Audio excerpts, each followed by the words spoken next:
Votre Excellence, les mots me manquent pour décrire la beauté exceptionnelle du tissu, dit le tailleur d'un ton gêné. Il est, à mon avis, sans égal. Je serai fabuleux dans mes nouveaux habits, exulta l'empereur en sautant de joie. Le lendemain matin, les tisserands envoyèrent un message à l'empereur lui disant que le tissu était fini. Ils l'invitèrent à venir les voir pour prendre des mesures.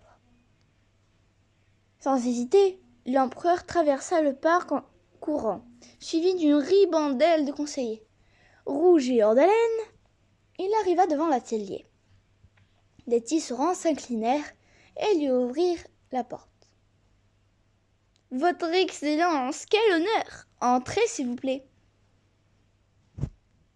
« Je ne devrais pas le dire, mais c'est que nous avons fait de mieux, dit l'un d'eux en indiquant les métiers à tisser à l'empereur. « Avez-vous jamais vu rien d'aussi beau ?» demanda l'autre. Bouche bée, l'empereur prit un air consterné. Il ne voyait rien, ni sur l'un ni sur l'autre des métiers. « C'est... » balbutia-t-il. « Ravissant !» suggéra le tailleur. « Magnifique !» ajouta le Premier ministre. Pendant ce temps, mal à l'aise, les autres conseillers se taisaient, chacun se demandant si l'autre était le seul à voir le tissu. Cependant, aucun d'eux ne voulut reconnaître qu'il ne voyait rien. Et bientôt, ils se mirent à crier avec le Premier ministre et le tailleur. « Merveilleux, glorieux et divin !» L'empereur avait beau regarder, il ne voyait pas le tissu. « Incroyable, se dit-il.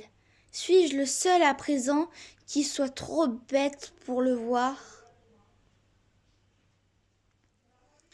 Il ne m'est jamais rien arrivé de pire. » Pour cacher sa gêne, l'empereur fit par déclarer. « Il est absolument splendide, je l'adore. » Puis, tendant les bras, il dit. « Prenez mes mesures. Je veux ces habits pour demain. »« Certainement, votre Excellence, » répondit l'un des tisserands en sortant bien vite son maître. « Il nous faudra naturellement une autre avance pour les aiguilles, les épingles, les boutons et les garnitures pour les finaisons, » ajouta l'autre, tandis qu'il notait les mesures de l'empereur. « Bien sûr, je vous la fais envoyer tout de suite, » accepta l'empereur en s'en allant pour les laisser travailler. Toute la nuit, la lumière brilla dans l'atelier des tisserands, et chacun pouvait voir leur silhouette qui s'activait. Avec d'énormes ciseaux, ils découpaient des formes dans l'air et cousaient avec des aiguilles sans fil. Le lendemain, l'empereur se réveilla avant l'aube, tout excité. Il se mit à arpenter son vestiaire en attendant que les tisserands lui apportent ses nouveaux habits. Ils arrivèrent enfin, après un temps interminable, avec un grand coffre en cuir, l'air très content d'eux. « Vos habits sont prêts, » annoncèrent-ils. « Mais qu'est-ce que vous attendez ?» s'écria l'empereur. « Aidez-moi à les mettre !» Les deux hommes ouvrirent alors le coffre et firent semblant d'en sortir les différents vêtements et d'habiller l'empereur. « Voici votre chemise, » dit l'un. « Le tissu est d'une légèreté qu'on a l'impression de ne rien avoir sur soi. Et voici le pantalon, » dit l'autre escroc. « Regardez-moi ces rouges intenses, ces violets profonds et l'or de serré. Alors, comment me trouvez-vous ? Demanda l'empereur. Très élégant, roucoula le tailleur.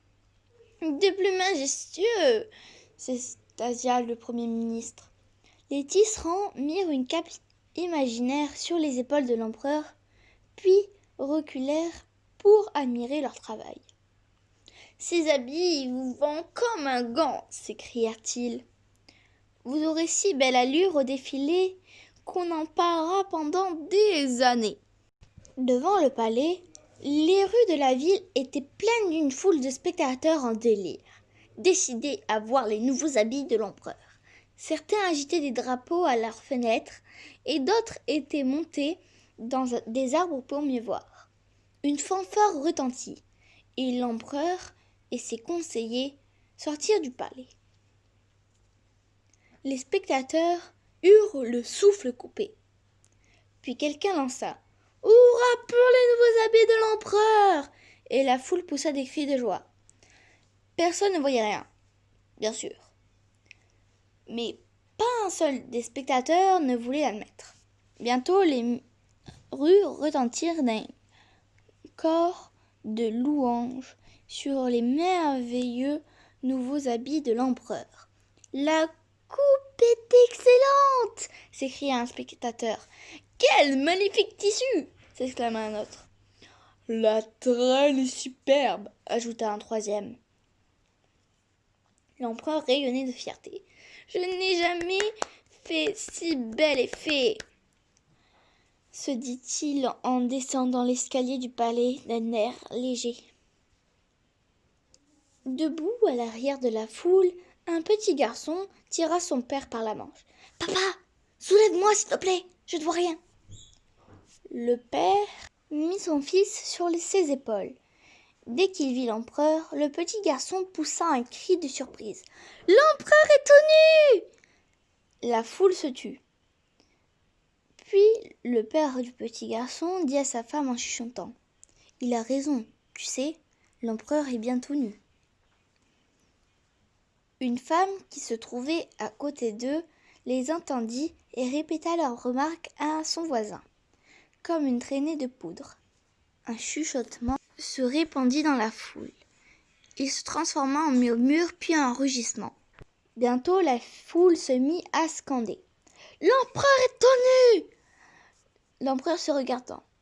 « Ils ont raison, » se dit-il en rougissant de la tête aux pieds.